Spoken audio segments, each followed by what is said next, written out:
बोलो सदगुरु भगवान की जय। सभी को नमस्कार। भक्ति के पथ पर सही ढंग से चलने के लिए बहुत बातों का हमें ध्यान रखना होता है, तभी हम भक्ति मार्ग में सही ढंग से चल सकते हैं। बड़ी सजगता, सरलता, सहजता और सजगता, ये तीन चीजें चाहिए। और संतों ने इसके बारे में बहुत कुछ कहा है। कहते हैं मनः हर्षणम शौचम मनम मंत्रार्थ चिंतनम। कहते हैं कि मन में हर्ष अर्थात मन प्रसन्न रहना चाहिए। भजन करने वाले का मन प्रसन्न रहना चाहिए, मन पवित्र रहना चाहिए और हमेशा मन में क्या है कि मंत्र चलता रहना चाहिए। ये भक्त की पहचान है, ये साधक की पहचान है कि उसके मन में हमेशा मंत्र चलता रहे, कोई और चिंतन न चले। और क्या कहते हैं? वचन कर्म मन मोरी गति भजन करहु निह काम। और तीनह के हृदय कमल मोह करहु सदा विश्राम।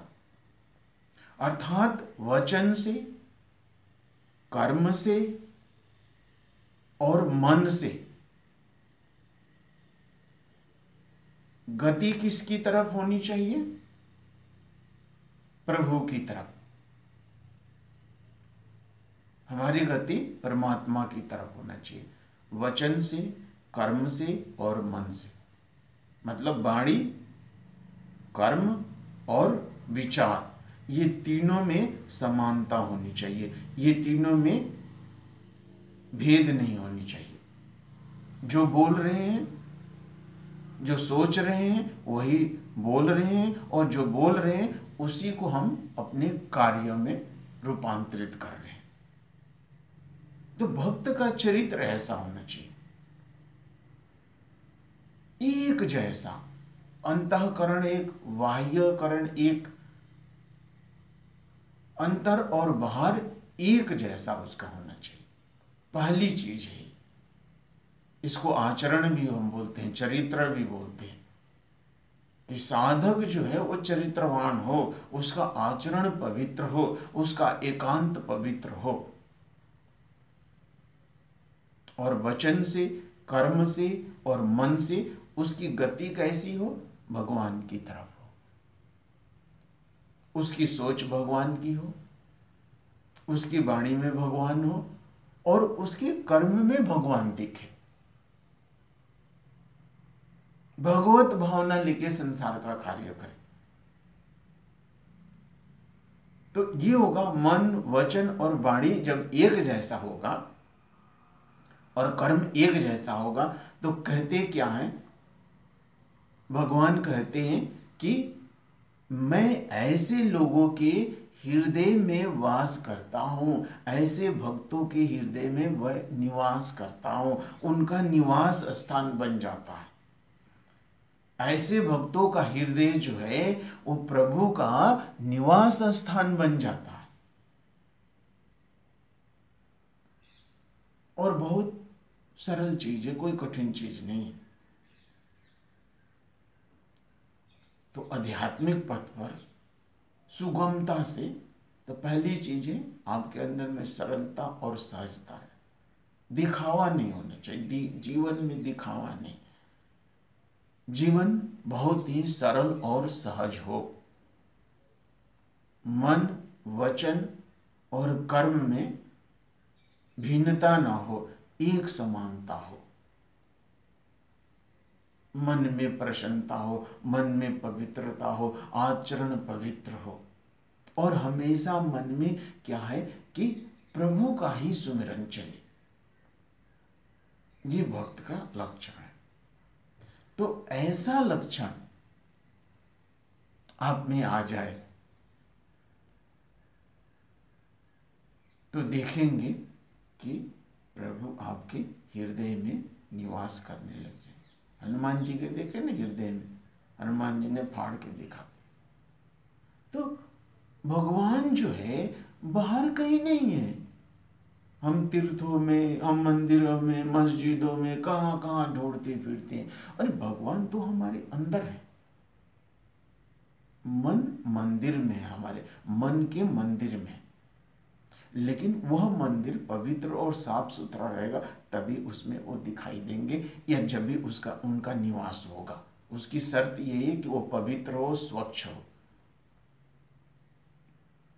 और जब पवित्र और स्वच्छ होगा ना, तो आप महसूस करेंगे कि परमात्मा और कहीं नहीं, आपके अंदर ही विराजमान है।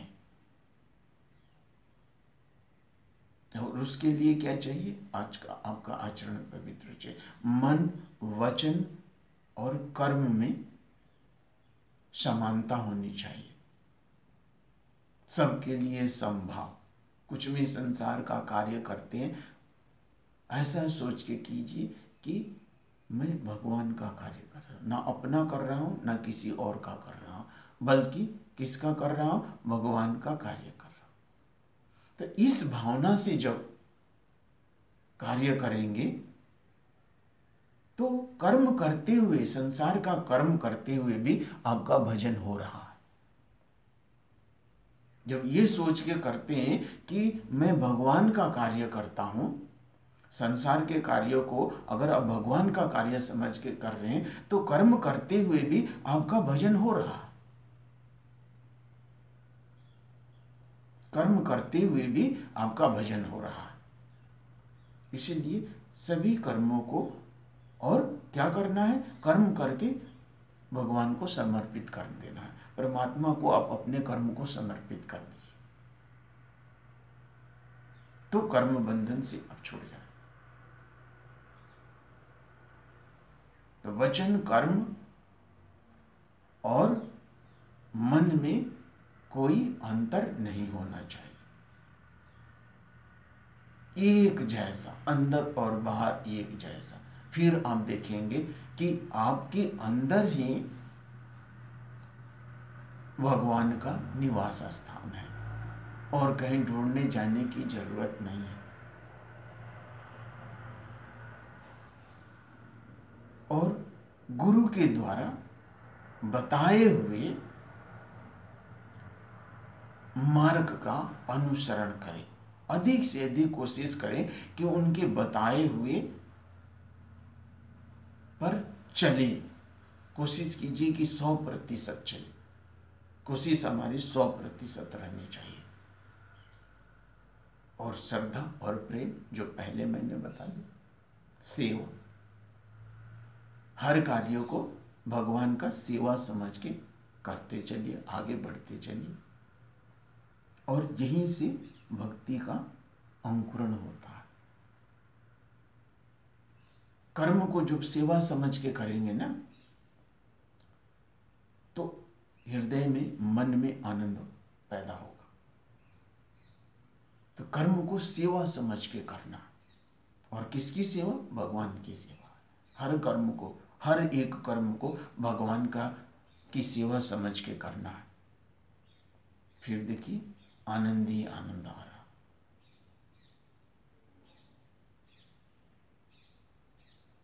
बोलो सद्गुरु भगवान की जय।